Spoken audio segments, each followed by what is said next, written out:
ഹരി ഓം. SPOS NYC Malayalam online yoga ക്ലാസിന്റെ ആഭിമുഖ്യത്തിൽ ചൊവ്വാഴ്ച തോറും നടത്തിവരുന്ന നാരായണ പഠനയാത്രയിൽ ഇന്ന് 90ാമത്തെ ദശകമാണ്. വിഷ്ണു മഹാത്മ്യ സ്ഥാപനം എന്ന ദശകമാണ് ഇവിടെ പാരായണം ചെയ്യുന്നത്. ഇന്നത്തെ പാരായണത്തിന് 2 പ്രത്യേകതകളുണ്ട്. നമ്മൾ നാരായണ പഠനം തുടങ്ങിയിട്ട് ഇന്ന് 100ാമത്തെ ദിവസം പിന്നിടുകയാണ്, സെഞ്ചുറി അടിച്ചിരിക്കുന്നു. കൂടാതെ ഈ സെഞ്ചുറി പാരായണത്തിൽ നമ്മുടെ യോഗ ബന്ധുക്കളായ അണ്ണന്മാർ മാത്രമാണ് പങ്കെടുക്കുന്നത്. അണ്ണൻ സ്പെഷ്യൽസ്. ധാന്യ ശ്ലോകം ചൊല്ലുന്നത് ഹരിദാസ് അണ്ണൻ, ചാൻഡിങ് ഗൈഡൻസിന് ജിതേന്ദ്രൻ അണ്ണൻ, ആവർത്തിച്ച് ചൊല്ലുന്നത് ജയന്തൻ അണ്ണൻ, ലതീഷ് അണ്ണൻ, സത്യജിത്തൻ അണ്ണൻ എന്നിവരാണ്. ഈ ദശകത്തിന്റെ സാരാംശം പറയുന്നത് പരിണിതപ്രജ്ഞരായ TV നാരായണനും ഗോവണ്ണനുമാണ്. ഈ സായ സന്ധ്യയെ ഭക്തിസാന്ദ്രമായി എത്തിയിട്ടുള്ള മുമുക്ഷുക്കളായ ഈ മുകളിൽ പറഞ്ഞ പഠിതാക്കളെയും ഇന്ന് ഇവിടെ എത്തിയിട്ടുള്ള ബാക്കിയുള്ള എല്ലാ ശ്രോതാക്കളെയും സ്വാഗതം ചെയ്തുകൊണ്ട് ധാന്യ ശ്ലോകം ചൊല്ലുന്നതിന് വേണ്ടി ഹരിദാസ് അണ്ണനെ സ്വാഗതം ചെയ്തുകൊള്ളുന്നു. ഹരിയോ ഹരിയോ. അഗജാനന പത്മാർക്കം ഗജാനനം അഹർനിശം അനേകദന്തം ഭക്താനാം ഏകദന്തം ഉപാസ്മഹേ. ശ്രീ മഹാഗണപതയേ നമഃ. മോക്ഷാബ്ദിസാരമയ ഭഗവദാഖ്യാദത്നോ നാരായണീയ നവനീതമഹോ ഗൃഹീത്വാ മായാമയൗഹ പരിതപ്ത ജനായ യോഗാത് നാരായണ അവനിസുരായ നമസ്തു തസ്മൈ. സരസ്വതി നമസ്തുഭ്യം വരദേ കാമരൂപിണി വിദ്യാരംഭം കരിഷ്യാമി സിദ്ധിർഭവതു മേ സദാ. ശ്രീ മഹാസരസ്വതൈ നമഃ. ശ്രീകൃഷ്ണ ഗോവിന്ദ ഹരേ മുരാരേ ശ്രീനാഥ നാരായണ വാസുദേവ. ശ്രീകൃഷ്ണ ഗോവിന്ദ ഹരേ മുരാരേ ശ്രീനാഥ നാരായണ വാസുദേവ. ശ്രീകൃഷ്ണ ഗോവിന്ദ ഹരേ മുരാരേ ശ്രീനാഥ നാരായണ വാസുദേവ. സർവത്ര ഗോവിന്ദ നാമ സങ്കീർത്തനം. ഗോവിന്ദ ഗോവിന്ദ. സ്റ്റാൻഡിങ് ഗൈഡൻസിന് വേണ്ടി ജിതേന്ദ്രൻ അണ്ണനെ അഭിനയം ക്ഷണിച്ചുകൊള്ളുന്നു. ഓം നമോ നാരായണായ. ഇന്ന് നമ്മൾ ചാൻഡ് ചെയ്യാൻ പോകുന്നത് ദശകം 90ാമത് വിഷ്ണു മഹത്വ സ്ഥാപനം ആണ്. ഇതിൽ 11 ശ്ലോകങ്ങളാണ്. അതില് ആദ്യത്തെ ശ്ലോകം 1 മാലിനി വൃത്തത്തിലും, ശ്ലോകം 7 വംശത്തം വൃത്തത്തിലും, ബാക്കിയുള്ള ശ്ലോകങ്ങളെല്ലാം വസന്ത തിലകത്തിലുമായിട്ടാണ് രചിച്ചിട്ടുള്ളത്. അപ്പോൾ ശ്ലോകം 1 നമുക്ക് പദച്ഛേദം നോക്കാം. വൃഗഭൃഗുമുനി മോഹിനി അംബരീഷാദിവൃത്തേഷു അയി തവ ഹി മഹത്വം സർവശർവ അതിജൈത്രം സ്ഥിതം ഇഹ പരമാത്മൻ നിഷ്കള അർവാഗഭിന്നം കിമപി യത് അവഭാതം തദ്ഹി രൂപം തവ ഐവ. അപ്പൊ ശ്ലോകം 1. വൃഗഭൃഗുമുനി മോഹിന്യംബരീഷാദിവൃത്തേഷു അയി തവ ഹി മഹത്വം സർവശർവാദിജൈത്രം. വൃഗഭൃഗുമുനി മോഹിന്യംബരീഷാദിവൃത്തേഷു അയി തവ ഹി മഹത്വം സർവശർവാദിജൈത്രം. സ്ഥിതമിഹ പരമാത്മൻ നിഷ്കളർവാഗഭിന്നം കിമപി യദവഭാതം തദ്ദിരൂപം തവൈവ. സ്ഥിതമിഹ പരമാത്മൻ നിഷ്കളാർവാഗഭിന്നം കിമപി യദവഭാതം തദ്ദിരൂപം തവൈവ. വൃഗഭൃഗുമുനി മോഹിന്യംബരീഷാദിവൃത്തേഷു അയി തവ ഹി മഹത്വം സർവശർവാദിജൈത്രം. സ്ഥിതമിഹ പരമാത്മൻ നിഷ്കളാർവാഗഭിന്നം കിമപി യദവഭാതം തദ്ധി രൂപം തവൈവ. ഭൃഗുമോഹിന്യംബരീഷാദിവൃത്തേഷു ഐതവ ഹി മഹത്വം സർവശർവാദിചൈത്രം സ്ഥിതമിഹ പരമാത്മൻ നിഷ്കളാർവാഗഭിന്നം കിമപി യദവഭാതം തദ്ധി രൂപം തവൈവ. പദച്ഛേദം ശ്ലോകം 2.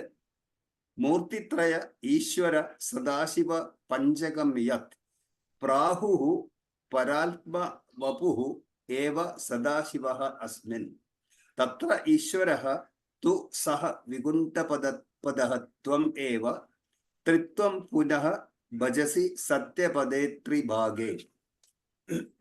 ശ്ലോകം. മൂർത്തിത്രയേശ്വര സദാശിവ പഞ്ചകം യത് പ്രാഹുഃ പരാത്മവപുരേവ സദാശിവോസ്മിൻ. മൂർത്തിത്രയേശ്വര സദാശിവ പഞ്ചകം യത് പ്രാഹുഃ പരാത്മവപുരേവ സദാശിവോസ്മിൻ തത്രേശ്വരസ്തു സവിഗുണ്ഠപദസ്ത്വമേവ ത്രിത്വം പുനർഭജസി സത്യപദേ ത്രിഭാഗേ. തത്രേശ്വരസ്തു സവികുണ്ഠപദസ്ത്വമേവ ത്രിത്വം പുനർഭജസി സത്യപദേ ത്രിഭാഗേ. മൂർത്തിത്രയേശ്വര സദാശിവ പഞ്ചകം യത് പ്രാഹുഃ പരാത്മവപുരേവ സദാശിവോസ്മിൻ തത്രേശ്വരസ്തു സവിഗുണ്ഠപദസ്ത്വമേവ ത്രിത്വം പുനർഭജസി സത്യപദേ ത്രിഭാഗേ.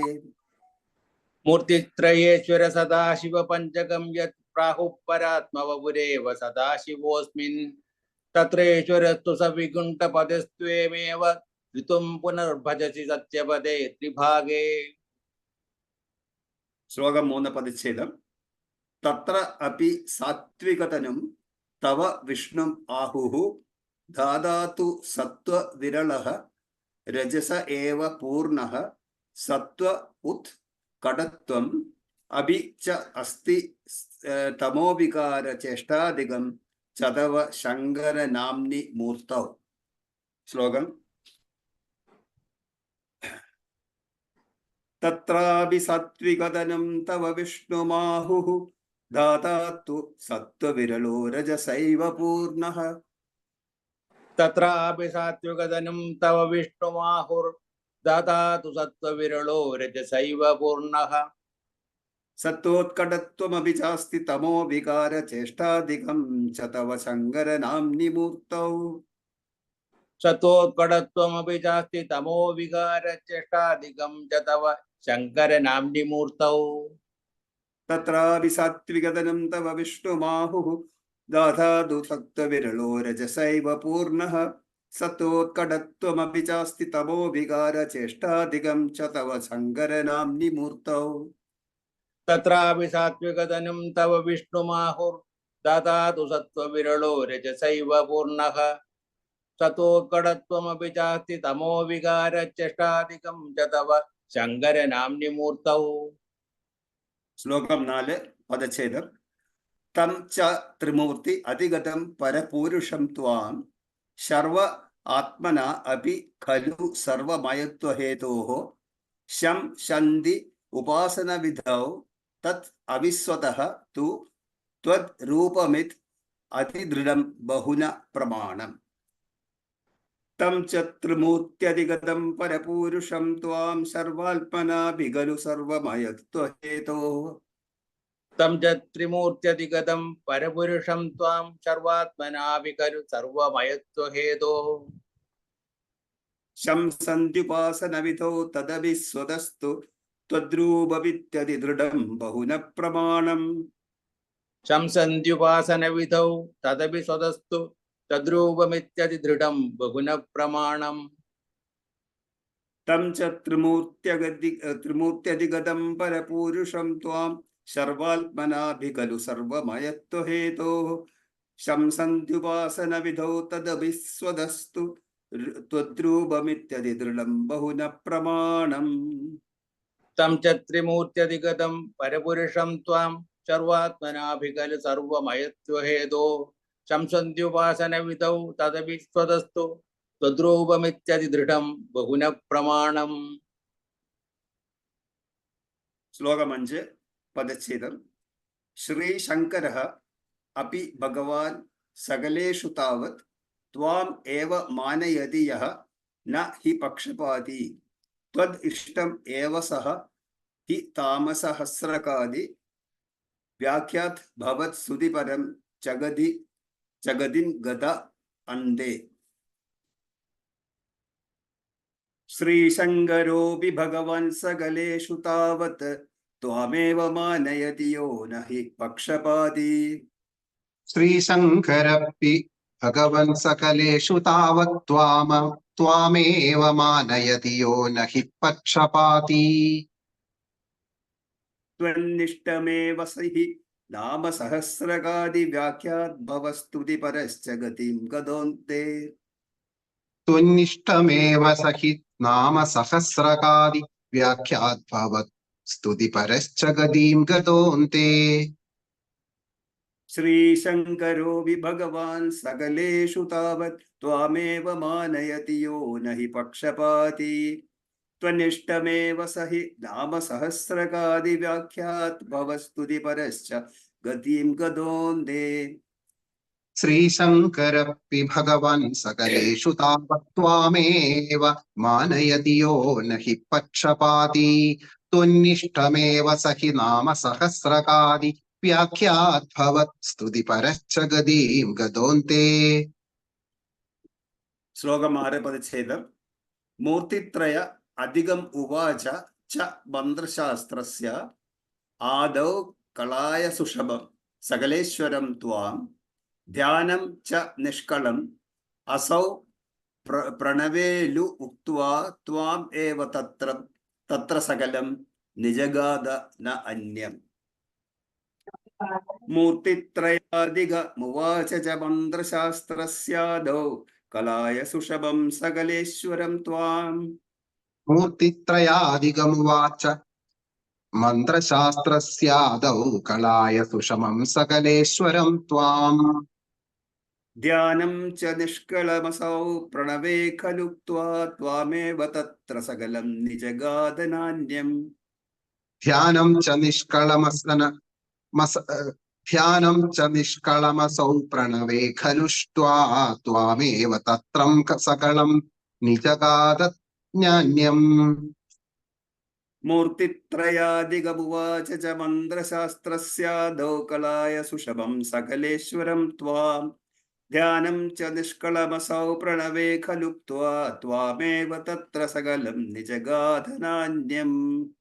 മൂർത്തിത്രയാധികമുവാച മന്ത്രശാസ്ത്രസ്യാദൗ കലായ സുഷമം സകലേശ്വരം ത്വാം ധ്യാനം ച നിഷ്കളമസൗ പ്രണവേ ഖലു ത്വാമേവ തത്ര സകലം നിജഗാദജ്ഞാന്യം. ശ്ലോകം 7 പദച്ഛേദം. സമസ്തസാരേ ച പുരാണസംഗ്രഹേ നിസംശയം ത്വദ് മഹിമം ഏവ വർണ്യതേ ത്രിമൂർത്തിയുത് സത്യപദ ത്രിഭാഗതഃ പരം പദം തേ കഥിതം ന ശൂലിനഃ. സമസ്തസാരേ ച പുരാണസംഗ്രഹേ വിസംശയം ത്വന്മഹിമൈവ വർണ്യതേ. സമസ്തസാരേ ച പുരാണസംഗ്രഹേ വിസംശയം ത്വന്മഹിമൈ വർണ്യതേ. ത്രിമൂർത്തിയുഗ് സത്യപദത്രിഭാഗതഃ പരം പദം തേ കഥിതം ന ശുലീനഃ. ത്രിമൂർത്തിയുക്ത സത്യപദത്രിഭാഗതഃ പരം പദം തേ കഥിതം ന ശൂലനഃ. സമസ്തസാരേ ച പുരാണസംഗ്രഹേ വിസംശയം ത്വന്മഹിമൈവ വർണ്യതേ ത്രിമൂർത്തിയുഗ് സത്യപദത്രിഭാഗത പരം പദം തേ കഥിതം ന ശൂലിനഃ. സമസ്തസാരേ ച പുരാണസംഗ്രഹേ വിസംശയം ത്വന്മഹിമൈവ വർണ്യതേ ത്രിമൂർത്തിയുക്ത സത്യപദത്രിഭാഗതഃ പരം പദം തേ കഥിതം ന ശൂലനഃ. ശ്ലോകം 8 പദച്ഛേദം. യത് ബ്രാഹ്മകൽപ ഇഹ ഭാഗവത ദ്വിതീയ സ്കന്ധ ഉദിതം വപുഃ अनावृतम ईश धात्रे तस्य एव नाम हरि सर्वमुखं जगाद श्री माधव शिवपरः अपि पुराण सारे। श्लोकम् यत् ब्राह्मकल्प इह भागवतद्वितीयः स्कन्धोदितं वपुरदाव्यद नावृतमीश धात्रे। यद्ब्राह्मकल्प इह भागवत द्वितीय स्कन्धोदितं वपुर नव्यतमीशधात्रे। तस्यैव नाम हरिशर्वमुखं जगाद श्रीमाधव शिवपरोऽपि पुराणसारे। तस्यैव नाम हरि सर्वमुखं जगाद श्रीमाधव शिवपरोऽपि पुराणसारे। यद्ब्राह्मकल्प इह भागवतद्वितीय स्कन्धोदितं वपुरनावृतमीशधात्रे। तस्यैव नाम हरिशर्वमुखं जगाद श्रीमाधव शिवपरोऽपि पुराणसारे। यद्ब्राह्मकल्प इह भगवतद्वितीय स्कन्धोदितं वपुरनाव्यतमीशधात्रे।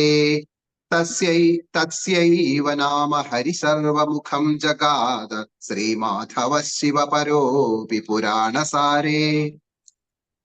श्लोकम् 9 पदच्छेदः ये स्वप्रकृति अनुगुणाः गिरिशं भजन्ते तेषां फलं हि दृढया एव तदीयभक्त्या व्यासः हितेन कृतवान् अधिकारिहेतोः स्कान्दादिकेषु तव हानिवचः अर्थवादैः। श्लोकम् ये प्रकृत्यनुगुणा गिरिशं भजन्ते तेषां फलं हि दृढयैव तदीयभक्त्या। ये स्वप्रकृत्यनुगुणा गिरिशं भजन्ते तेषां फलं हि दृढयैव तदीयभक्त्या। व्यासो हितेन कृतवान् अधिकारिहेतोः स्कान्दादितेषु तव हानिवचोऽर्थवादैः।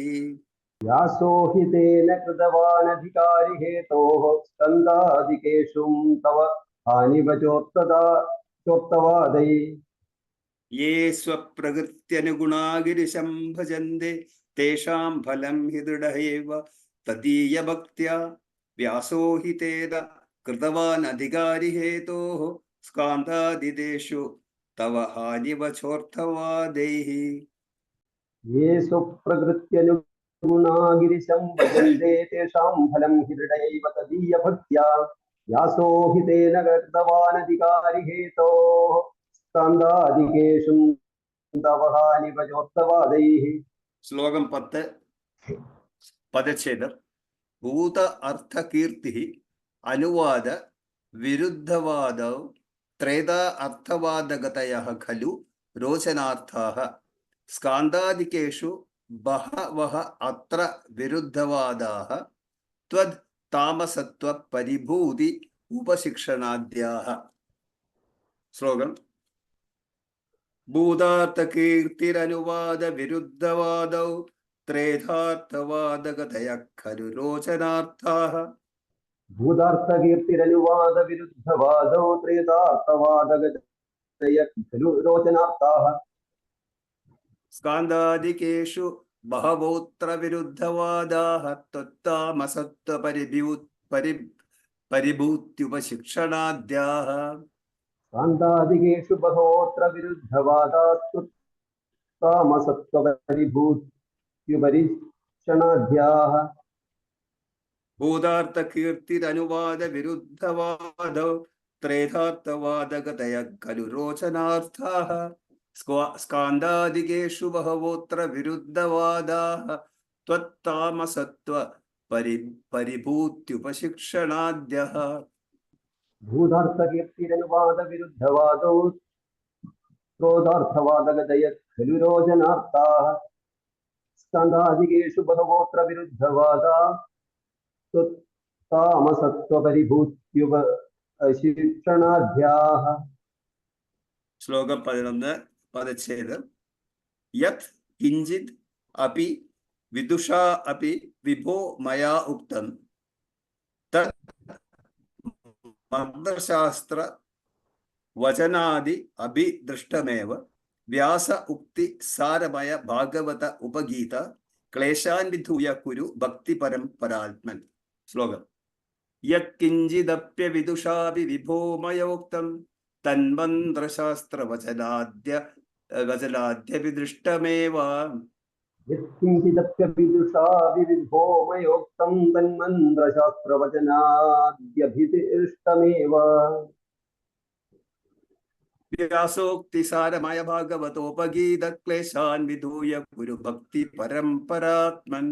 വ്യാസോക്തിസാരമയ ഭാഗവതോപഗീത ക്ലേശാൻ വിധൂയ ഗുരുഭക്തിപരംപരാത്മൻ. യത്കിഞ്ചിദപ്യവിദുഷാപി വിഭോമയോക്തം തന്മന്ത്രശാസ്ത്രവചനാദ്യഭിദൃഷ്ടമേവ വ്യാസോക്തിസാരമയ ഭാഗവതോപഗീത ക്ലേശാൻ വിധൂയ ഗുരുഭക്തി പരംപരാത്മൻ. യത്കിഞ്ചിദപ്യവിദുഷാപി വിഭോമയോക്തം തന്മന്ത്രശാസ്ത്രവചനാദ്യഭിദൃഷ്ടമേവ വ്യാസോക്തിസാരമയ ഭാഗവതോപഗീത ക്ലേശാൻ വിധൂയ ഗുരുഭക്തിപരംപരാത്മൻ. ദശകം 90 ഇവിടെ സമ്പൂർണം. ഓം സർവത്ര ഗോവിന്ദ നാമ സങ്കീർത്തനം. ഗോവിന്ദ ഗോവിന്ദ. ഹരി ഓം. സാരാംശം നൽകുന്നതിന് വേണ്ടി 1 മുതൽ 6 വരെയുള്ള ശ്ലോകങ്ങൾ ഇ വി നാരായണനാണ് സാരാംശം നൽകുന്നത്. ഹരി ഓം ഇ വി നാരായണ. ഹരി ഓം. എല്ലാവർക്കും നമസ്കാരം. ഇന്ന് നാരായണീയം 90-ാം ദശകം അതിന്റെ 1 മുതൽ 6 വരെയുള്ള ശ്ലോകങ്ങളുടെ പരിഭാഷ അല്ലെങ്കിൽ വ്യാഖ്യാനം പറയാനാണ് എന്നോട് പറഞ്ഞിരിക്കുന്നത്. ഇത് എല്ലാവർക്കും അറിയുന്നതാണ്. ഇവിടെ മേൽപ്പത്തൂർ ഭട്ടത്തിരി ത്രിമൂർത്തികളിൽ വെച്ച് ഏറ്റവും കേമൻ അല്ലെങ്കിൽ ഗുണവാൻ ആരാണെന്ന് ഊന്നി ഊന്നി പറയുന്ന കുറെ ശ്ലോകങ്ങളാണ് ഈ 1 മുതൽ 6 വരെ പറഞ്ഞത്. എന്ന് വെച്ച് കഴിഞ്ഞാൽ മേൽപ്പത്തൂർ കൃഷ്ണനെ ഭജിച്ചുകൊണ്ടിരിക്കുകയാണ്. അപ്പോൾ ത്രിമൂർത്തികൾ മൂവരും തുല്യരാണ് അല്ലെങ്കിൽ തുല്യ പ്രാധാന്യമുള്ളവരെന്നാണ് നമ്മുടെ വിശ്വാസമെങ്കിലും പ്രമാണങ്ങൾ എന്ന് വെച്ച് കഴിഞ്ഞാൽ പഴയ പ്രമാണങ്ങൾ അല്ലെങ്കിൽ ഡോക്യുമെന്റ്സ്, ഡാറ്റ, ഇത് വെച്ചിട്ട് മേൽപ്പത്തൂർ വാദിക്കുകയാണ് എന്തുകൊണ്ടും വിഷ്ണുവാണ് കേമൻ. അതുകൊണ്ട് തന്നെയാണ് ഇതിന്റെ വിഷ്ണുവിന്റെ മഹത്വ സ്ഥാപനം എന്നാണ് പറയുന്നത്. വിഷ്ണു എങ്ങനെയാണ് ഈ മൂവരിലും വെച്ച് ഏറ്റവും മേന്മയുള്ളവൻ എന്ന് സ്ഥാപിച്ചെടുക്കുകയാണ് ചെയ്യുന്നത്. അപ്പൊ ഇനിയിപ്പോ നമുക്ക് അതിലെ ഓരോരോ ശ്ലോകത്തിന്റെ അർത്ഥം നോക്കാം. ഒരു ചെറുതായിട്ടുള്ള ഒരു സമ്മറി പറയും. എന്ന് വെച്ച് കഴിഞ്ഞാൽ ആദ്യത്തത് ഭൃഗു മുനി മോഹിന്യംബരീഷാദിവൃത്തെ ശ്വൈ തവഹി മഹത്വം സർവസർവാദിജൈത്രം സ്ഥിതമിഹ പരമാത്മൻ നിഷ്കളാർവാകഭിന്നം കിമപി യഥവാദം തദിതി രൂപം തവൈവ. ഇവിടെ നമ്മൾ സ്വല്പം പുരാവൃത്തമാണ് വായിക്കാൻ പോകുന്നത്. എന്താണ് ഈ പുരാവൃത്തം?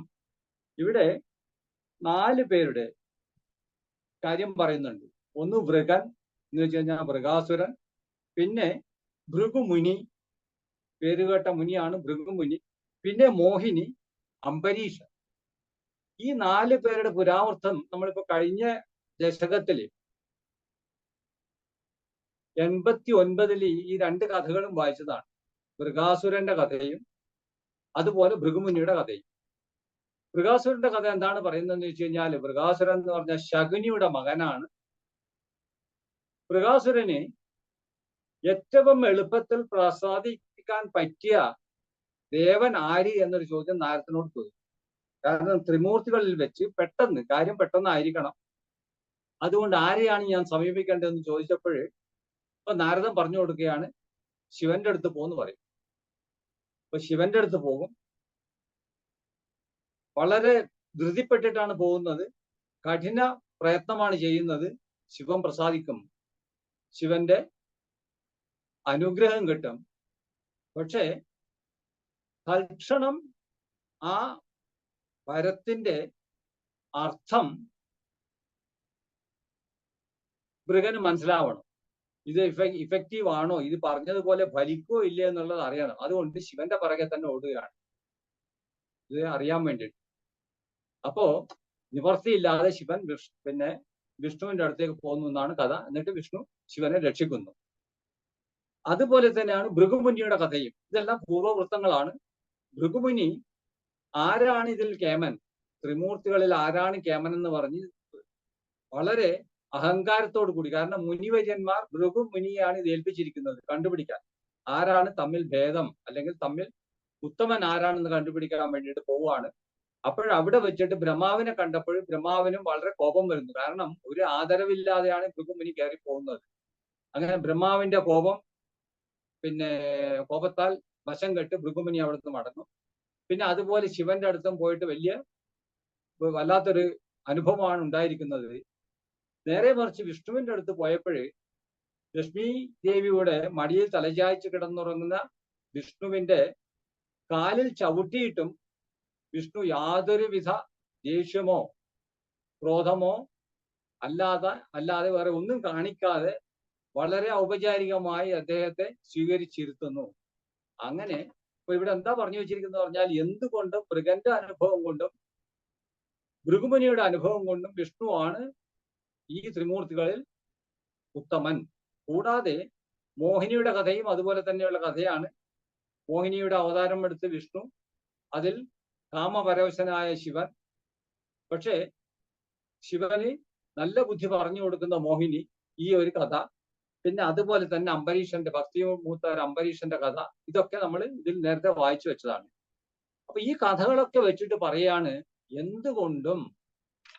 എന്തുകൊണ്ടും വിഷ്ണുവാണ് കൂടുതൽ ഉത്തമൻ. ഈ പുരാവർത്തങ്ങളിൽ നിന്ന് അങ്ങയുടെ മഹത്വം സർവാദി ജൈത്രം എന്നാണ് പറയുന്നത്. ഈ സർവ എന്ന് പറഞ്ഞാൽ ഇവിടെ ശിവൻ എന്നുള്ള അർത്ഥമാണ്. ആദ്യത്തെ സർവത്തിൽ പറയുന്നത് ശിവൻ എന്നാണ്. എന്താ പറയുന്നത്? തവഹി മഹത്വം. തവ എന്ന് പറഞ്ഞാൽ അങ്ങയുടെ മഹത്വം. തവഹി മഹത്വം സർവാദി ജൈത്രം. സർവ എന്ന് പറഞ്ഞാൽ ശിവൻ, പിന്നെ സർവാദി എന്ന് പറഞ്ഞാൽ എല്ലാവരെയും തോൽപ്പിച്ചിരിക്കുന്നു എന്നാണ് പറഞ്ഞിരിക്കുന്നത്. അതായത് ഈ ശിവന്റെ അല്ലെങ്കിൽ വിഷ്ണുവിന്റെ ഈ കഥകൾ കേട്ടിട്ട്, വിഷ്ണുവിന്റെ സ്വഭാവം കണ്ടിട്ട് ശിവനെയും ബാക്കി എല്ലാവരെയും അദ്ദേഹം അങ്ങേ തോൽപ്പിച്ചിരിക്കുന്നു എന്ന് മേൽപ്പത്തൂർ ഭട്ടതിരി പറയാണ്. പിന്നെ സകളമൂർത്തികളിൽ നിന്നും നിഷ്കളമൂർത്തികളിൽ നിന്നും, ഈ സകളമൂർത്തികളിൽ നിന്നും ഉദ്ദേശിക്കുന്നതെന്ന് പറഞ്ഞാൽ അവതാരങ്ങളും അംശാവതാരങ്ങളും ഉണ്ട്. സകളതും നിഷ്കളതും. നിഷ്കളമൂർത്തികൾ എന്ന് പറഞ്ഞു കഴിഞ്ഞാൽ സദ്ഗുണമായ കാര്യങ്ങൾ മാത്രം ഉള്ള സദ്ഗുണം. അല്ലാതെ മറ്റത് രൂപഭാവത്തിലുള്ള സകളമൂർത്തി. ഇവരിൽ രണ്ടുപേരിൽ നിന്നും ഭിന്നമായിട്ട് ഏതൊന്ന് ചൈതന്യമായി പ്രസാദിക്കുന്നുവോ അത് അങ്ങ് തന്നെയാണ് എന്നാണ് ഇവിടെ പറയുന്നത്. ഈ നാലാമത്തെ വരിയിൽ പറയുന്നത് എന്താന്ന് വെച്ച് കഴിഞ്ഞാല്, സ്ഥിതമിഹ, ഇവിടെ സ്ഥിതമാണ്. സ്ഥിതമിഹ പരമാത്മൻ നിഷ്കളാർ ഭാഗഭിന്നം. ഇതിൽ നിഷ്കളമൂർത്തികളിൽ നിന്ന് വിഭിന്നമായി കിമപി യഥാഭാതം തദ്ധി രൂപം തവൈവ. നിങ്ങളുടെ ഈ രൂപം വളരെ ചൈതന്യമായി പ്രസരിക്കുന്ന അല്ലെ പ്രശോഭിക്കുന്ന അങ്ങയുടെ രൂപമാണ് ഏറ്റവും ഉത്തമം. അപ്പൊ ഈ രണ്ട് തരത്തിലും വിഷ്ണുവാണ് ശിവനേക്കാൾ ഗംഗേമൻ അല്ലെങ്കിൽ ശിവനേക്കാൾ ഉത്തമൻ എന്ന് മേൽപ്പത്തൂർ പറയുകയാണ്. അപ്പോ അങ്ങനെ ആദ്യത്തെ ശ്ലോകത്തിലൂടെ വിഷ്ണുവിന്റെ മഹത്വം ഒന്ന് സ്ഥാപിച്ചെടുക്കുകയാണ്. ഇനി നമുക്ക് രണ്ടാമത്തെ ശ്ലോകത്തിലേക്ക് കടക്കാം. മൂർത്തിത്രയേശ്വര സദാശിവ പഞ്ചകം യത് പ്രാഹു പരമാത്മവഭൂദേവ സദാശിവോസ്മിൻ തത്രേശ്വരസ്തു സ വിഗുണ്ഡപദസ്തമേവ ത്രിത്വം പുനർഭജസി സത്യപദേതി ഭാഗേ. ഇവിടെ ഒരു സിദ്ധാന്തമാണ് ഇവിടെ പറയുന്നത്. ഈ സിദ്ധാന്തം എന്താണെന്ന് വെച്ച് കഴിഞ്ഞാല് ശൈവ സിദ്ധാന്തം. ശൈവ സിദ്ധാന്തത്തിൽ എങ്ങനെയാന്ന് വെച്ച് കഴിഞ്ഞാൽ നമ്മുടെ വിശ്വാസം എന്താന്ന് വെച്ച് കഴിഞ്ഞാൽ ആകെ ത്രിമൂർത്തികളായിട്ട് 3 പേരേ ഉള്ളൂ. സൃഷ്ടി, സ്ഥിതി, സംഹാരം നടത്തുന്ന 3 മൂർത്തികൾ, അതാണ് ത്രിമൂർത്തികൾ. പക്ഷേ ഈ ശൈവ സിദ്ധാന്ത പ്രകാരം അതിൽ ശിവന്റേതായിട്ട് 5 ഭാവങ്ങൾ ഉണ്ടെന്നാണ് പറയുന്നത്.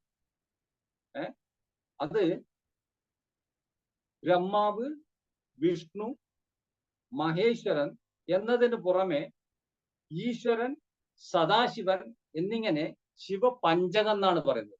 5 പേരുണ്ടെന്നാണ് പറയുന്നത്, അല്ലെങ്കിൽ 5 ഭാവങ്ങൾ ഉണ്ടെന്നാണ് പറയുന്നത്, ത്രിമൂർത്തികളും.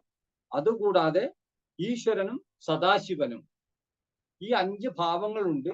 പക്ഷേ ഇതെല്ലാം മേൽപ്പത്തൂർ എന്താ പറയുന്നത് പറഞ്ഞു കഴിഞ്ഞാല്, പക്ഷെ ഇതെല്ലാം സാക്ഷാൽ കൃഷ്ണ ഭഗവാനാണെന്ന് മേൽപ്പത്തൂർ ഉറപ്പിച്ചു പറയുന്നു. ഇത് ഇങ്ങനെ 5 ആണെങ്കിലും ഇനിയിപ്പോ ഇത് 5 എങ്ങനെയാണെന്നുള്ള അതിന്റെ വ്യാഖ്യാനം വരുന്നുണ്ട്. ഇത് 1 അല്ലെങ്കിൽ അത് വിഷ്ണുവാണ് ഉത്തമൻ എന്ന് പറയുമ്പോഴും അതിന്റെ വ്യാഖ്യാനം പറയാണ്. എന്ന് വെച്ച് കഴിഞ്ഞാല് ഇതൊരു നാടകം പോലെ എന്നാണ് പറയുന്നത്. ഒരു സഭയിൽ നടക്കുന്ന നാടകം, ഇവിടെ വിഷ്ണു ആണ് ഇത് കണ്ടക്ട് ചെയ്യുന്നത്. ഈ നാടകം എല്ലാം പ്ലാൻ ചെയ്യുന്നതും കൊണ്ട് നടക്കുന്നതും എക്സിക്യൂട്ട് ചെയ്യുന്നത് വിഷ്ണുവാണ്. അതില് സൃഷ്ടിയുടെ ഭാഗം ബ്രഹ്മാവും, സ്ഥിതിയുടെ ഭാഗം വിഷ്ണുവും, സംഹാരത്തിന്റെ ഭാവവും ശിവൻ അഭിനയിക്കുന്നു മാത്രം. പക്ഷേ ഇതിന്റെയൊക്കെ മൊത്തമായിട്ടുള്ള നിയന്ത്രണം വിഷ്ണുവിന്റെ കയ്യിലാണ്. അതുകൊണ്ട് തന്നെ ഈ പ്രപഞ്ച സൃഷ്ടിയിൽ ഇവർക്കുള്ള 3 ഭാഗങ്ങൾ അല്ലെങ്കിൽ 3 കടമകൾ: പ്രപഞ്ചത്തിനെ സൃഷ്ടിക്കുക, അതിനെ സംരക്ഷിച്ചു പോവുക, പിന്നെ അതിനെ നശിപ്പിക്കുക എന്നുള്ള ഈ 3 ഭാഗവും. ഇത് നശിപ്പിച്ചു കഴിഞ്ഞാൽ എവിടെയാണ് എത്തുന്നത്? വീണ്ടും ഇതെല്ലാം വരുന്നത് വിഷ്ണുവിലേക്കാണ്. ഈ പ്രപഞ്ചം മുഴുവൻ നഷ്ടപ്പെട്ടാലും പിന്നെയും വരുന്നത് നിർമ്മാണത്തിന് വേണ്ടിയിട്ട് ആദ്യം വിഷ്ണുവിന്റെ അടുത്താണ് വരുന്നത്. പിന്നെ വിഷ്ണു ഒരു നാടകത്തിലുള്ള ഒരു ഭാഗം ഏൽപ്പിക്കുന്നത് പോലെയാണ് ബ്രഹ്മാവിനെ ഏൽപ്പിക്കുന്നു എന്നാണ് പറയുന്നത്. അല്ലാതെ സ്വന്തമായിട്ട് ബ്രഹ്മാവ് ഇതൊന്നും തീരുമാനിക്കുന്നതല്ല. ഇവിടെ ഈശ്വരൻ എന്ന് പറയുന്നത് പ്രപഞ്ച സൃഷ്ടി എന്ന നാടകത്തിന്റെ സൂത്രധാരനായ വിഷ്ണുവിനെ പറ്റിയാണ്. അപ്പോൾ ഈ സൃഷ്ടി ചെയ്യാനിരിക്കുന്ന ബ്രഹ്മാവും രക്ഷിച്ചു പോകുന്ന വിഷ്ണുവും സംഹാരം നടത്തുന്ന ശിവനും നടത്തുന്ന ശിവഭാവവും വൈകുണ്ഠവാസിയായ സാക്ഷാൽ ഈശ്വരൻ തന്നെയാണ്, അത് വിഷ്ണുവാണ് എന്നാണ് ഇവിടെ മേൽപ്പത്തൂർ ആവർത്തിച്ച് പറയുന്നത്. അപ്പൊ ഇതില്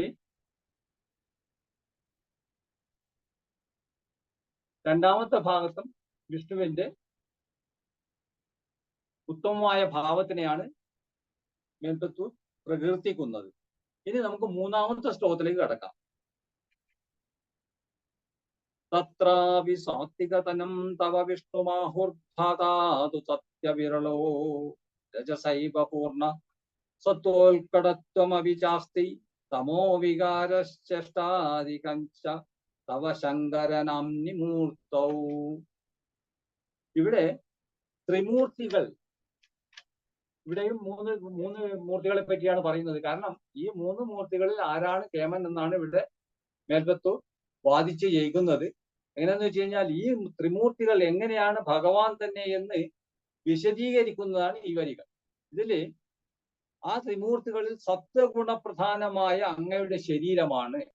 കാരണം ഇവിടെ ഒരു ഭാവത്തിന്റെ സാത്വികത്വം അല്ലെങ്കിൽ സത്വഗുണം, രജോ ഗുണം, തമോ ഗുണം ആരിൽ എത്രമാത്രം നിക്ഷിപ്തമാണ് എന്ന് മേൽപ്പത്തൂർ ഈ വരികളിലൂടെ പറയുന്നു. ഇതെന്താ പറയുന്നതെന്ന് വെച്ച് കഴിഞ്ഞാല് ആദ്യം പറയുന്നത് തത്രാപി സാത്വികതനും, തത്രാപി അങ്ങ് സാത്വികനാണ്, തവ വിഷ്ണു മാഹുർ ധാതാതു സത്വവിരളോ. സത്വവിരളോ എന്ന് പറഞ്ഞാൽ സത്വം കുറവുള്ള ആൾ എന്നാണ്. വിരളമായത് എന്ന് വെച്ച് കഴിഞ്ഞാൽ കുറവുള്ളത് എന്നാണ് പറയുന്നത്. ആരാണ്? ദാതാവ്. ദാതാവ് എന്ന് പറഞ്ഞാൽ ആരാണ്? ബ്രഹ്മാവ്. ബ്രഹ്മാവ് സത്യവിരളോ രജസൈവ പൂർണ്ണ. ഇനി ആരാണ് വരുന്നത്? ലാസ്റ്റിൽ വരുന്നതാണ് ശങ്കരനാംനി എന്ന് പറഞ്ഞു കഴിഞ്ഞാൽ ശിവൻ. ശിവൻ എങ്ങനെയാണെന്ന് പറഞ്ഞു വെച്ച് കഴിഞ്ഞാല് സത്വോൽക്കടത്വം അഭി ചാസ്തി തമോ വികാര ചേഷ്ടാദികഞ്ച. സത്വ ഗുണമുണ്ട്, പക്ഷെ അതേ സമയത്ത് തമോ വികാരം കൂടുതലാണ്. അപ്പോ ഇതിന്റെ സമ്മറി എന്ന് വെച്ച് കഴിഞ്ഞാൽ സാരാംശം പറയാണ്, ആ ത്രിമൂർത്തികളിൽ സത്വഗുണപ്രധാനമായ അങ്ങയുടെ ശരീരമാണ് വിഷ്ണുവെന്നും സത്വാംശം കുറഞ്ഞ രജോ ഗുണം സമ്പൂർണമായവൻ ബ്രഹ്മാവും അധികം സത്വഗുണവും തമോ ഗുണവും നിറഞ്ഞ ശിവരൂപവും അങ്ങയുടെ വിവിധ ഭാഗങ്ങൾ മാത്രമാണ്. അപ്പോൾ ഇവിടെയും പറയുന്നത് സത്വഗുണം നിറഞ്ഞു നിൽക്കുന്ന വിഷ്ണുവാണ് ഈ 3 പേരിൽ ഏറ്റവും ഉത്തമൻ. ഇനി നമുക്ക് 4ാമത്തെ ശ്ലോകത്തിലേക്ക് കടക്കാം. തം ച ത്രിമൂർത്തിരിഗതം പരപൂരുഷം ത്വാം സർവാത്മനാപി ഖലു സർവമയത് മഹേതോ സംസന്ത്യുപാസന വിധൗ തദപി സ്വതസ്തു തദ്രൂപമിത്യതിദൃഢം ബഹുന പ്രമാണം. ഇതിൽ പറയുന്നത് എന്ത് കഴിഞ്ഞു കഴിഞ്ഞാല് 3 മൂർത്തികളിൽ നിന്നും വിഭിന്നനായി പരംപുരുഷനായി സ്ഥിതി ചെയ്യുന്ന അങ്ങ് എല്ലാ ദേവന്മാരുടെയും സ്വരൂപമാണെന്ന് ഉപാസനാവേളയിൽ ശിവരൂപവും അങ്ങയുടെ രൂപം തന്നെ എന്ന് അറിവുള്ളവർ പറയുന്നു. ഇവിടെ മേൽപ്പത്തൂർ എന്താ ചെയ്തിരിക്കുന്നത് പറഞ്ഞാൽ സ്വന്തമായി തീരുമാനിക്കുകയല്ല, പ്രമാണങ്ങളെ അടിസ്ഥാനമാക്കി, പ്രമാണങ്ങൾ എന്ന് പറഞ്ഞാൽ നേരത്തെ പറഞ്ഞു വെച്ച കാര്യങ്ങളെ അടിസ്ഥാനമാക്കി തെളിവുകൾ ഉണ്ടെന്നാണ് മേൽപ്പത്തൂർ പറയുന്നത്.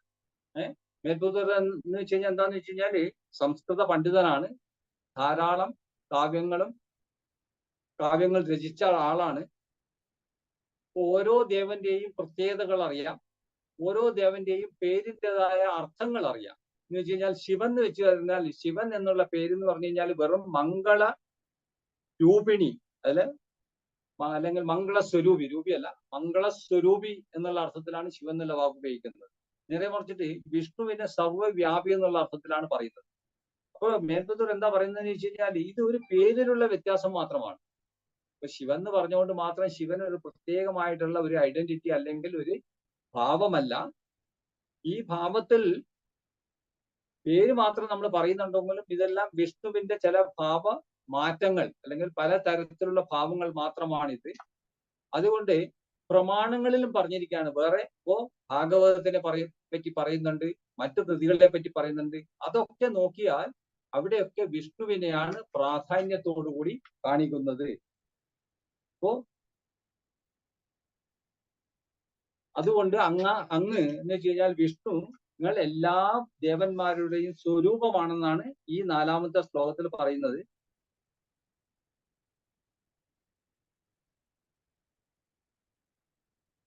ഇനി 5ാമത്തെ ശ്ലോകത്തിലേക്ക് വരാം.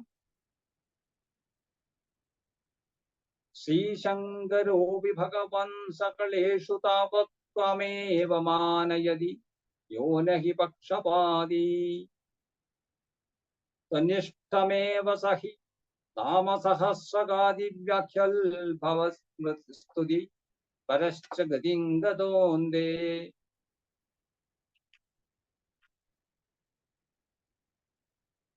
ഈ 5ാമത്തെ ശ്ലോകത്തില് ആദ്യം തന്നെ പറയുന്നത് ശ്രീ ശങ്കരോപി എന്നാണ് പറയുന്നത്. ഇതിൽ ശങ്കരൻ ആരാണ്? ശിവനല്ല, ശ്രീ ശങ്കരൻ, ശങ്കരാചാര്യരെ പറ്റിയാണ് പറയുന്നത്. ശ്രീശങ്കരന്റെ അവതാരമാണ് എന്ന് ഘോഷിക്കപ്പെടുന്ന സാക്ഷാൽ ശ്രീശങ്കരൻ, ശ്രീ ശങ്കരാചാര്യ പോലും. ആദ്യം പറഞ്ഞ ശങ്കരൻ ശിവനാണ്. ശ്രീശങ്കരന്റെ എന്ന് വെച്ച് കഴിഞ്ഞാൽ പരമശിവന്റെ അവതാരം എന്ന് ഘോഷിക്കപ്പെടുന്ന ആര്? ശങ്കരാചാര്യർ. അപ്പോ പരമശിവന്റെ അവതാരമാണ്, സ്വന്തം അവതാരമാണ് ശ്രീ ശങ്കരാചാര്യർ എന്ന് പറയുന്നുണ്ടെങ്കിലും ഒരു പക്ഷപാതമില്ലാതെ സർവമൂർത്തികളിലും വെച്ച് മഹാത്മ്യമേറിയ അങ്ങയെയാണ് എല്ലാവരും ആദരിക്കുന്നത്. ആര്? ശങ്കരാചാര്യരടക്കം ആചരിക്കുന്നത് അങ്ങയെയാണ്. കാരണം എന്തുകൊണ്ട് പറയുന്നതെന്ന് വെച്ച് കഴിഞ്ഞാല് ഇവിടെ ശങ്കരാചാര്യർ തന്നെ ഭജഗോവിന്ദത്തിലും പിന്നെ സഹസ്രനാമത്തിലും വിഷ്ണു സഹസ്രനാമത്തിലും ഭഗവത്ഗീത എന്നിവയിലും മഹാവിഷ്ണുവിന് ശ്രേഷ്ഠത്വം കൊടുക്കുന്നു. അപ്പോ ശങ്കരന്റെ അവതാരം എന്ന് ഘോഷിക്കപ്പെടുന്ന ശ്രീ ശങ്കരാചാര്യർ പോലും വിഷ്ണുവിനാണ് കൂടുതൽ മഹത്വം കൊടുക്കുന്നത്. അതുകൊണ്ട് തന്നെ അങ്ങേ സ്തുതിച്ചുകൊണ്ട് തന്നെയാണ് ശങ്കരാചാര്യർ മുക്തി നേടിയതും അതും പറയുന്നു. കാരണം മരണസമയത്തും ഭജഗോവിന്ദം എന്ന് പാടി മരണസമയത്ത് വരെ ശങ്കരാചാര്യർ വിഷ്ണുവിനെ ഭജിച്ചുകൊണ്ട് മരിച്ചു എന്നാണ് പറയുന്നത്. അപ്പൊ അതുകൊണ്ട് ഈ 5-ാമത്തെ ശ്ലോകത്തിലും വിഷ്ണുവിന്റെ മഹത്വം വീണ്ടും സ്ഥാപിച്ചെടുക്കുകയാണ് മേൽപ്പത്തൂർ. ഇവിടെ ശങ്കരാചാര്യരെ പറ്റി പറയാനുള്ള കാര്യം എന്ന് വെച്ച് കഴിഞ്ഞാല് ശങ്കരാചാര്യർക്ക് പക്ഷപാതമില്ലെന്നാണ് പറയുന്നത്, പക്ഷഭേദമില്ലെന്നാണ് പറയുന്നത്. ഒരാളെ മാത്രമേ ഭജിക്കൂ എന്നോ അല്ലെങ്കിൽ ഒരാളുടെ മാത്രം കഴിവുകളെ മാത്രമേ ആദരിക്കൂ എന്നുള്ളത് ശങ്കരാചാര്യരുടെ സ്വഭാവമല്ല. അതുകൊണ്ടാണ് പറയുന്നത് ശങ്കരാചാര്യരെ പറ്റി ഇവിടെ പറയാനുള്ള കാര്യം ആ സ്വഭാവ ഗുണം കൊണ്ടാണ്. അത് മാത്രമല്ല അദ്ദേഹം അറിയപ്പെടുന്ന ശിവഭക്തനാണ്. അപ്പൊ അതുകൊണ്ട് തന്നെയാണ് സാക്ഷാൽ ശങ്കരൻ പോലും ശങ്കരാചാര്യർ പോലും അങ്ങനെയാണ് കൂടുതൽ സ്തുതിക്കുന്നത് എന്ന് ഭട്ടതിരി പറഞ്ഞു ഉറപ്പിക്കുന്നു. ഇനി 6-ാമത്തെ ശ്ലോകത്തിലേക്ക് വരാം. മൂർത്തിത്രയാധിക വാച മന്ത്രശാസ്ത്രശാദ്യോ കളയാ സുഷമം സകലേശ്വരം ത്വാം ജ്ഞാനശ്ച നിഷ്കള മസൗ പ്രണവേ ഫലൂക്ത ത്വമേവ തത്ര സകളം വിജഗാത്തനാന്യം. ഇവിടെ പറയുന്നത് ഇത് വീണ്ടും ശങ്കരാചാര്യരെ പറ്റി തന്നെയാണ് പറയുന്നത്. ശങ്കരാചാര്യർ എന്ത് ചെയ്തിരിക്കുന്നത് പറഞ്ഞാല് തന്റെ മന്ത്രശാസ്ത്രം എന്ന ഗ്രന്ഥം, ഇപ്പൊ ഇവിടെയാണ് ഈ നേരത്തെ ഞാൻ പറഞ്ഞ പ്രമാണത്തിനെ ഒന്നുകൂടെ ആസ്പദമാക്കി സംസാരിക്കുന്നത്. ഈ മന്ത്രശാസ്ത്രം എന്ന ഗ്രന്ഥത്തിന്റെ ആദിയിൽ കായാമ്പു നിറമുള്ള ശരീരത്തോട് കൂടിയവനായ അങ്ങയാണ് പറഞ്ഞിരിക്കുന്നത്. കായാമ്പു നിറമുള്ള ശരീരം ആർക്കാണുള്ളത്? വിഷ്ണുവിനാണ്. അപ്പോ ഈ പുസ്തകത്തിൽ വരെ പറഞ്ഞിരിക്കുന്നത് അങ്ങയെ പറ്റിയാണ്. ഈ സ്വാമികൾ എന്ന് പറഞ്ഞാൽ ശങ്കരാചാര്യർ മാത്രമല്ല, പ്രണവമന്ത്രത്തിൽ നിഷ്കളങ്ക ധ്യാനം വിവരിച്ചതിന് ശേഷം സകളനായ അങ്ങയെയാണ് അതിനോട് ബന്ധപ്പെടുത്തിയിരിക്കുന്നത്. കാരണം പ്രണവ മന്ത്രം എന്ന് പറയുന്ന ധ്യാന മന്ത്രത്തില് ഒരു രൂപത്തിനെ പറ്റിയിട്ട് ആലോചിച്ചിട്ടോ അല്ലെങ്കിൽ ധ്യാനിച്ചിട്ടോ അല്ല ധ്യാനം ചെയ്യുന്നത്. അതൊരു മന്ത്രം മാത്രമാണ്. അതിൽ ഒരു രൂപത്തിനെ പറ്റിയിട്ട് പറയുന്നില്ല. ധ്യാനത്തിൽ നമ്മൾ മനസ്സ് വളരെ കേന്ദ്രീകരിച്ച് ധ്യാനം ചെയ്യുമ്പോൾ ഒന്നുകിൽ ഒരു രൂപം, ഒരു ഭാവം, അല്ലെങ്കിൽ മന്ത്രം, ഇങ്ങനെ പലതരത്തിലാണ് ധ്യാനം ചെയ്യുന്നത്. പക്ഷെ പ്രണവ മന്ത്രം ചൊല്ലുമ്പോൾ അതിലൊരു രൂപത്തിന് സാങ്കത്യമില്ല. രൂപമില്ലാതെ ആ മന്ത്രധ്വനി മാത്രം മനസ്സിൽ കൊണ്ട് മനസ്സിനെ പിടിച്ചിരുത്തി ചെയ്യുന്ന ധ്യാനം. പക്ഷെ അവിടെയാണെങ്കിൽ പോലും നിഷ്കളങ്ക ധ്യാനം വിവരിച്ചതിന് ശേഷം സകളനായ നിഷ്കളങ്ക ധ്യാനം എന്ന് പറഞ്ഞു കഴിഞ്ഞാൽ ഒരു രൂപത്തിനെ പറ്റിയിട്ടുള്ള ഭാവം കൂടാതെയുള്ള ധ്യാനത്തിനെ പറ്റിയിട്ട് വിവരിച്ചതിന് ശേഷവും വീണ്ടും സകളനായ അങ്ങയെ, സകളം എന്ന് പറഞ്ഞാൽ വിഷ്ണു രൂപത്തിനെ ആണ് അതിനോട് ബന്ധപ്പെടുത്തിയിരിക്കുന്നത്. ആ ഏതിലാണ് പറഞ്ഞിരിക്കുന്നത്? മന്ത്രശാസ്ത്ര ഗ്രന്ഥത്തിൽ. ശങ്കരാചാര്യരുടെ മന്ത്രശാസ്ത്ര ഗ്രന്ഥത്തിൽ പോലും പ്രണവ മന്ത്രത്തിന്റെ അതിന്റെ ഭാവത്തിനെ പറ്റിയിട്ട് സംസാരിക്കുമ്പോഴും അവിടെ രൂപത്തിന് പ്രാധാന്യമില്ലെങ്കിൽ കൂടി അങ്ങയോട് ബന്ധപ്പെടുത്തിയിട്ടാണ് ആ ഗ്രന്ഥം രചിച്ചിരിക്കുന്നത്. അപ്പോൾ അവിടെയും അദ്ദേഹമാണ് ഇതിൽ പറയുന്നത്. അവസാനത്തെ വാക്ക് എന്താണെന്ന് വെച്ച് കഴിഞ്ഞാല് നാന്യം. അവസാനത്തെ വാക്ക് എന്താണെന്ന് വെച്ച് കഴിഞ്ഞാൽ ത്വാമേവ തത്ര സകളം നിജഗാത നാന്യം. നിജഗാത നാന്യം എന്ന് പറഞ്ഞാൽ നാന്യം എന്നാണ് അർത്ഥം. വേറെ ആരും അല്ല, അന്യരല്ല. ഇത് അങ്ങയല്ലാതെ, വിഷ്ണു അല്ലാതെ വേറെ ആരും അല്ല എന്നുള്ള അർത്ഥത്തിലാണ് ആ പുസ്തകവും ശ്രീ ശങ്കരാചാര്യർ രചിച്ചിരിക്കുന്നത്. അപ്പോൾ ഈ 6 ശ്ലോകങ്ങളിലൂടെ ത്രിമൂർത്തികളിൽ വെച്ചിട്ട് ഏറ്റവും അഗ്രഗണ്യൻ വിഷ്ണുവാണെന്ന് സ്ഥാപിച്ചെടുക്കുകയാണ് ഇവിടെ മേൽപ്പത്തൂർ ചെയ്തിരിക്കുന്നത്. അപ്പോൾ ഇവിടെ വെച്ച് ഈ 6ാമത്തെ ഇതിന്റെ സാരാംശം പറഞ്ഞ തർക്കയാണ്. തെറ്റ് പറ്റിയിട്ടുണ്ടാകാം, പലതും തെറ്റിയിട്ടുണ്ടെങ്കിൽ ക്ഷമിക്കണം. ഈ അവസരം തന്ന സമിതിക്ക് ഞാൻ നന്ദി രേഖപ്പെടുത്തുന്നു. ഹരി ഓം. ഹരി ഓം. ഇനി നമുക്ക് അടുത്ത ഒരു 5 ശ്ലോകത്തിന്റെ അർത്ഥം ഒന്ന് മനസ്സിലാക്കാം. ഇപ്പോൾ ഇതുവരെ ഈ ചാപ്റ്ററിൽ ഇവിനാരണം പറഞ്ഞ പോലെ വിഷ്ണുവിൻ്റെ മഹിമ, വിഷ്ണുവിൻ്റെ കാര്യങ്ങളൊക്കെ പറഞ്ഞുകൊണ്ട് അതിൻ്റെ തുടർച്ചയായിട്ടാണ് ഈ അടുത്ത 5 ശ്ലോകങ്ങൾ. അപ്പം അതിൻ്റെ ഒരു സാരാംശം പറയാം. സാധാരണഗതിയിൽ ഇപ്പോൾ ഒരു 2 പേരുണ്ട്. ഇപ്പോൾ US ഇലക്ഷനിൽ 2 പേരുണ്ട്. നമ്മുടെ ഇപ്പോൾ ഇലക്ഷൻ നമ്മുടെ നടന്നുകൊണ്ടിരിക്കുകയാണ്. ഏകദേശം 2 മെയിൻ പാർട്ടികളാണ് ഉള്ളത്. ഒരു പാർട്ടിയെ പറ്റി എന്തെങ്കിലും പറയുമ്പോൾ, നല്ലത് പറയുമ്പോൾ തീർച്ചയായിട്ടും ആൾക്കാർ വിചാരിക്കും മറ്റേ പാർട്ടി അത്ര ശരിയല്ല. ആ പാർട്ടിയെ പറ്റി തെറ്റായിട്ട് പറഞ്ഞില്ലെങ്കിലും ഒരാളെ പുകഴ്ത്തി പറയുമ്പോൾ അതിൻ്റെ അർത്ഥം മറ്റേ ആൾ അത്ര പോരാ. ഇതാണ് അർത്ഥവാദം എന്ന് പറഞ്ഞ ഒരു കാര്യം. അപ്പോൾ ഇത് ഈ 5 ശ്ലോകങ്ങളിൽ വരുന്നുണ്ട്. അതേപോലെ പുരാണ സംഗ്രഹ എന്ന് പറഞ്ഞൊരു ഗ്രന്ഥത്തിൽ അതിൽ വിഷ്ണുവിനെ പറ്റിയാണ് കൂടുതൽ പുകഴ്ത്തിയിരിക്കുന്നത്. പിന്നെ ഒരു കാര്യം പറയുന്നുണ്ട്, ഇതെല്ലാം ഒരാൾ തന്നെയാണെന്നും പറയുന്നുണ്ട്. നമുക്ക് ആരെയാണോ ഇഷ്ടം, നമ്മുടെ വാസന അനുസരിച്ച് നമുക്ക് ആരെങ്കിലും ഒരാളെ എടുക്കാം. ഇപ്പോൾ വിഷ്ണു ഭക്തരാണെങ്കിൽ, നമ്മളിവിടെ ഇപ്പോൾ നാരായണീയം പറഞ്ഞുകൊണ്ടിരിക്കുന്നതുകൊണ്ട് നമ്മൾ വിഷ്ണു ഭക്തരാണെന്ന് ഇപ്പോൾ കരുതാം. അപ്പോൾ നമ്മൾ വിഷ്ണുവിനെ പുകഴ്ത്തുന്നു, വിഷ്ണുവിനെ വലിയതായി കാണുന്നു, നമ്മൾ വിഷ്ണുവിനെ ഭജിക്കുന്നു, അതൊക്കെ ചെയ്യാം. അതേസമയം ശിവന്റെ ഭക്തർ അതേപോലെ ചെയ്യുന്നു.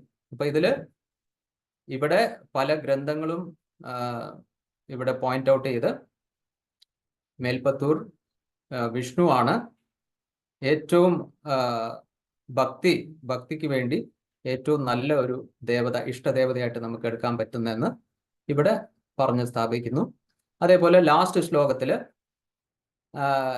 മേൽപ്പത്തൂർ പറയുന്നത്, ഞാൻ വലിയ പണ്ഡിതനൊന്നുമല്ല, ഞാൻ ഇത് ഭാഗവതം വായിച്ച് അതിൽ നിന്ന് എന്തൊക്കെ മനസ്സിലാക്കിയത് മാത്രമാണ് ഞാനിവിടെ പറയുന്നത് എന്ന് പറഞ്ഞ് ഈ 90ാമത്തെ ദശകം പൂർത്തിയാക്കുന്നു. അപ്പൊ നമുക്ക് എളുപ്പം ഓരോരോ ശ്ലോകം ഒന്ന് നോക്കാം.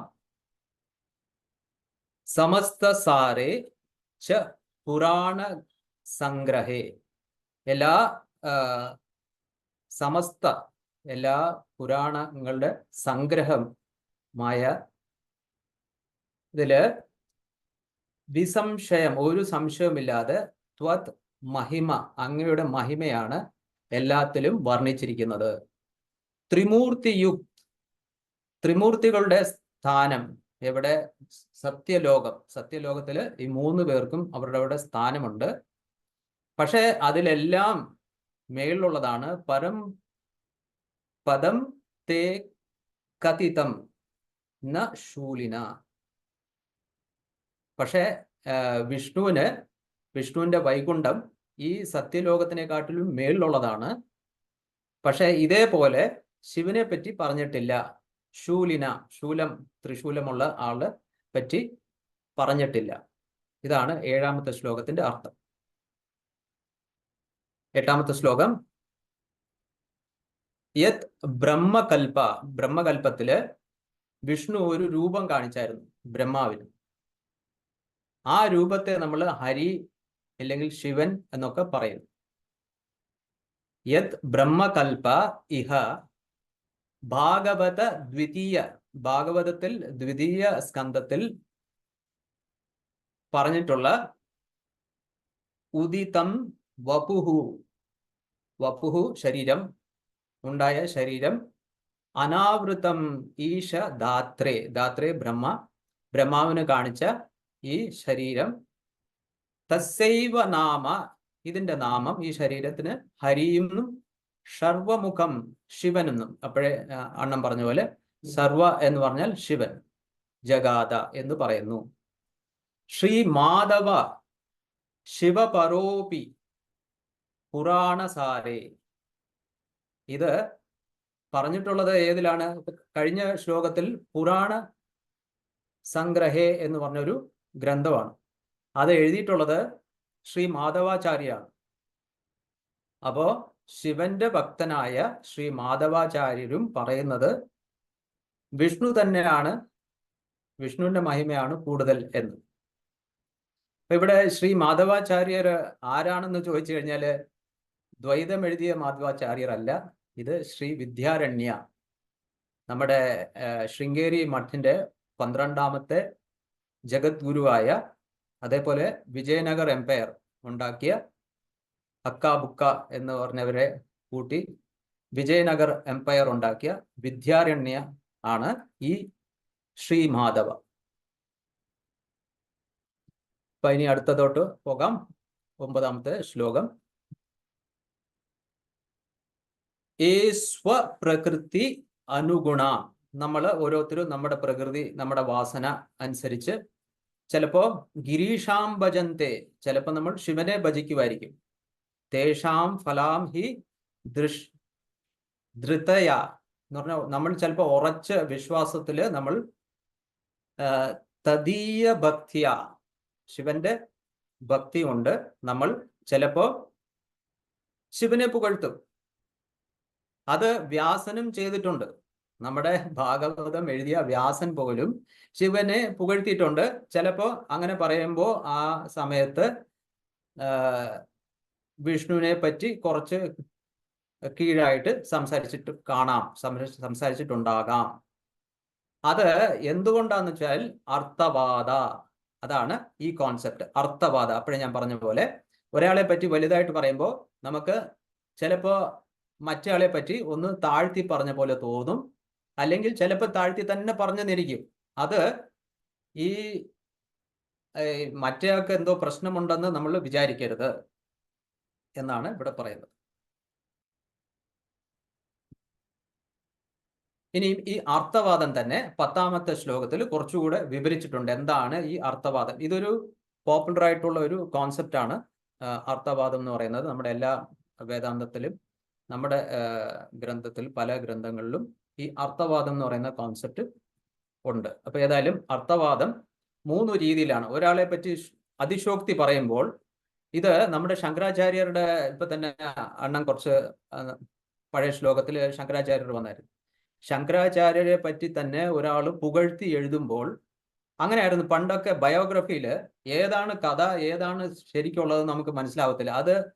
അതൊരു അക്സെപ്റ്റഡ് കാര്യമാണ്, എല്ലാവർക്കും അറിയാം. ഇപ്പൊ ഞാൻ ഒരാളെ പറ്റി അയാളുടെ ബയോഗ്രഫി എഴുതുവാണെങ്കിലും അതിൽ ഞാൻ കഥകളൊക്കെ കൂട്ടിച്ചേർക്കും.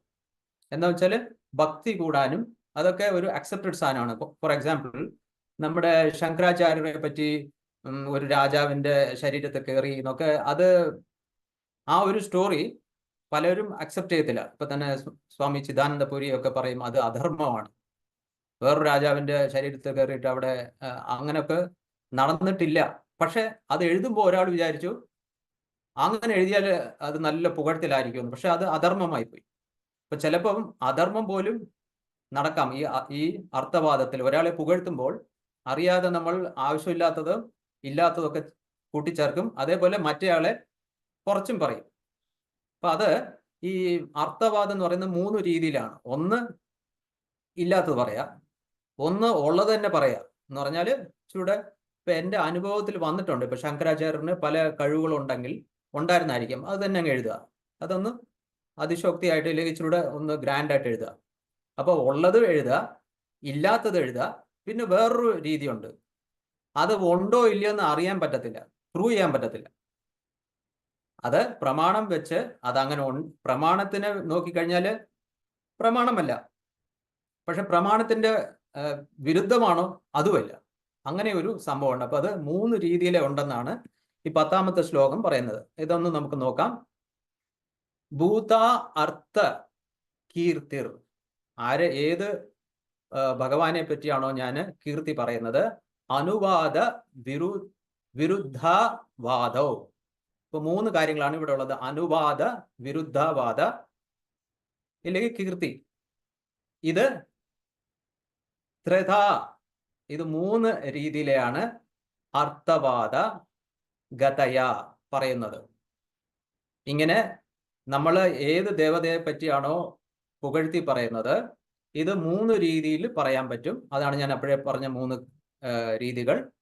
ഇതെല്ലാം എന്തിനാണ് പറയുന്നത്? ഖലു റോചനാർത്ഥ, നമ്മൾ ആരെയാണോ പൂജിക്കുന്നത്, നമ്മൾ ആരെയാണോ നമുക്ക് ഭക്തിയുള്ളത്, അവരെ പറ്റി ഈ കാര്യങ്ങൾ കേൾക്കുമ്പോൾ അവർക്ക് എല്ലാവർക്കും ഒരു രസമുണ്ടാവണം, ഒരു രുചി ഉണ്ടാവണം. അതിനുവേണ്ടിയാണ്.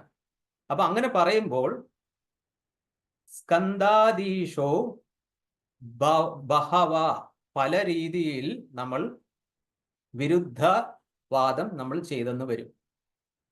ഒരുപാട് കാര്യങ്ങൾ ഇങ്ങനെ പറയുമ്പോൾ നമ്മുടെ ഈ സ്കന്ദാദികേഷു, ഇതില് ഈ ഭാഗത്തില് സ്കന്ദ പുരാണത്തിലൊക്കെ നമ്മൾ വിരുദ്ധമായിട്ടുള്ള കാര്യങ്ങൾ ചിലപ്പോൾ പറഞ്ഞു കാണും. അങ്ങനെ പറഞ്ഞ കൂട്ടത്തിൽ അങ്ങേ താമസത്വ, അങ്ങയ്ക്ക് വിഷ്ണുവിന് താമസ ഗുണമുണ്ടായിരുന്നു. പരിഭൂതി, പലയിടത്തും തോൽവി ഉണ്ടായിരുന്നു. അതേപോലെ ഉപശിക്ഷണാധ്യ, വിഷ്ണുവിന് പലരും ഉപദേശിച്ച് നന്നാക്കിയിട്ടുണ്ട്, അങ്ങനെ എന്ന് പറഞ്ഞാൽ ഉപദേശം വാങ്ങിച്ചിട്ടുണ്ട് എന്നുള്ള രീതിയിലൊക്കെ എഴുതി കാണും. അതൊന്നും നമ്മൾ ഇവിടെ കാര്യമാക്കരുത് എന്നാണ് ഈ 10ാമത്തെ ശ്ലോകത്തിൽ പറയുന്നത്. അപ്പോൾ നമുക്ക് ലാസ്റ്റ് ശ്ലോകത്തിലോട്ട് കടക്കാം. 11ാമത്തെ ശ്ലോകം. ഇത് സ്വന്തം കാര്യങ്ങൾ പറയാണ് മേൽപ്പത്തൂർ. അപ്പൊ ഇത് ഇപ്പോൾ വിഷ്ണുവായിട്ട് നേരിട്ട് കണക്ഷൻ ഇല്ല. അപ്പൊ ഏതായാലും ഈ ചാപ്റ്ററിൽ 11ാമത്തെ ശ്ലോകം, ഞാൻ വലിയ പണ്ഡിതനൊന്നുമല്ല, ഞാനിത് വായിച്ച് ഭാഗവതത്തിൽ ഉള്ളത് തന്നെ വായിച്ച് മനസ്സിലാക്കി ഇവിടെ പറയുന്നതേ ഉള്ളൂ എന്ന് പറഞ്ഞ് എൻ്റെ ക്ലേശങ്ങളെല്ലാം മാറ്റിത്തരണം, എനിക്ക് ഭക്തി, നല്ല ഭക്തി ഉണ്ടാവണം എന്നുള്ളൊരു പ്രാർത്ഥന കൊണ്ടാണ് 11ാമത്തെ ശ്ലോകം. അപ്പോൾ യത്കിഞ്ചതപി, എന്തെങ്കിലും ഇപ്പൊ ഞാൻ പറഞ്ഞത് അവിദുഷ അപി, ഞാൻ വലിയ പണ്ഡിതനൊന്നുമല്ല, വിഭോ മയോക്തം തൻ മന്ത്രശാസ്ത്ര വചനാദി, ഞാൻ ഈ മന്ത്രശാസ്ത്രങ്ങളൊക്കെ വായിച്ച് വചനാദി വായിച്ച് അപി ദൃഷ്ടാമേവ, ഇത് കണ്ട് മനസ്സിലാക്കി, വ്യാസോക്തി, വ്യാസൻ പറഞ്ഞത് സാരമായ ഭഗവത് ഉപഗീത, ഭഗവത്ഗീതയിൽ പറഞ്ഞ ഭാഗവത ഉപഗീത, ഭാഗവതത്തിൽ പറഞ്ഞ കാര്യങ്ങൾ ഞാൻ മനസ്സിലാക്കി ഇവിടെ പറഞ്ഞിരിക്കുന്നു. ക്ലേശാൻ വിദൂയ കുരു ഭക്തിഭരം പരാത്മൻ, എൻ്റെ ക്ലേശങ്ങളൊക്കെ മാറ്റി എനിക്ക് ഭക്തി തരണം എന്ന് പറഞ്ഞ് 90ാമത്തെ ദശകം പൂർത്തിയാക്കുന്നു. അപ്പൊ ഞാൻ ഈ 11ാമത്തെ ശ്ലോകം ഞാനും ഒന്ന് കടമെടുത്ത് പറയുന്നു. എനിക്ക് സംസ്കൃതവും അറിയത്തില്ല. ഈ കഴിഞ്ഞ 2-3 ദിവസം വെബ്സൈറ്റ് കുറെ 2-3 സുഷ്മിത ജഗദീശൻ എന്ന് പറഞ്ഞ ഒരു അക്കയുടെ ഒരു വീഡിയോ നല്ല രീതിയിൽ ഇത് എക്സ്പ്ലെയിൻ ചെയ്തിട്ടുണ്ട്. അത് കേട്ട് അതിൽ നിന്ന് ഒരു കുറച്ച് ഭാഗം ഓർമ്മിച്ച് പിന്നെ ഇവിടെ എഴുതി വെച്ച് ഞാൻ ഇത് പറഞ്ഞാണ്. അപ്പൊ നമുക്ക് എല്ലാവരുടെയും ദുഃഖങ്ങളും ക്ലേശങ്ങളും മാറട്ടെ, എല്ലാവർക്കും നല്ല ഭക്തി ഉണ്ടാവട്ടെ എന്ന് ഞാൻ പ്രാർത്ഥിക്കുന്നു. ഹരി ഓം. കായേന വാചാ മനസേന്ദ്രിയൈർവാ ബുദ്ധ്യാത്മനാ വാ പ്രകൃതേ സ്വഭാവാ കരോമി യത്യത് സകലം മുനീനാം നാരായണായേതി സമർപ്പയാമി. സർവം നാരായണായേതി സമർപ്പയാമി. സർവം നാരായണായേതി സമർപ്പയാമി. ഹരി ഓം. ഹരി ഓം. അങ്ങനെ 100ാം ദിവസത്തെ ഈ നാരായണ പഠനം ഇവിടെ പര്യവസാനിക്കുകയാണ്. ഈ ഇന്നത്തെ നാരായണ പഠനം ജയപ്രദമാക്കാൻ ഹരിദാസണ്ണൻ, ജയേന്ദ്രണ്ണൻ, ലതീഷണ്ണൻ, ജയന്തണ്ണൻ, സത്യജിത്തണ്ണൻ, പിന്നീട് നമുക്ക് ഇതിൻ്റെ വ്യാഖ്യാനം വളരെ വ്യക്തമായിട്ടും ഭംഗിയായിട്ടും പറഞ്ഞു തന്ന നാരായണൻ, ഗോപകുമാരണ്ണൻ, അവരോടുള്ള നന്ദി രേഖപ്പെടുത്തുകയാണ്. കൂടാതെ നമ്മുടെ നാരായണ പഠനയാത്ര വളരെ ഭംഗിയായി നടത്താൻ ചുക്കാൻ പിടിക്കുന്ന ഇന്ദിരാദേവി അക്കയോടും ഈ നാരായണ പഠനം സോഷ്യൽ മീഡിയയിൽ പ്രചാരമാക്കാൻ ടെക്നിക്കൽ അസിസ്റ്റൻസ് സാങ്കേതിക സഹായം നൽകുന്ന സുനിയാനയോടുള്ള നന്ദി രേഖപ്പെടുത്തുന്നു. ഇതിൽ പങ്കെടുത്ത എല്ലാ മുഴുക്കളെയും ഒരിക്കൽ കൂടി നന്ദി രേഖപ്പെടുത്തിക്കൊണ്ട് ഇന്നത്തെ ഈ നാരായണവടം ഇവിടെ നമുക്ക് അവസാനിപ്പിക്കാം. ലോക കല്യാണ മന്ത്രം ചൊല്ലാം. എല്ലാവരും നമ്മുടെ സംസ്കാര സ്ഥിതിയിൽ വരാം. ഓം സർവേ ഭവന്തു സുഖിനഃ സർവേ സന്തു നിരാമയ സർവേ ഭദ്രാണി പശ്യന്തു മാ കച്ചിത് ദുഃഖഭാഗ് ഭവേത്. ഓം ശാന്തി ശാന്തി ശാന്തി.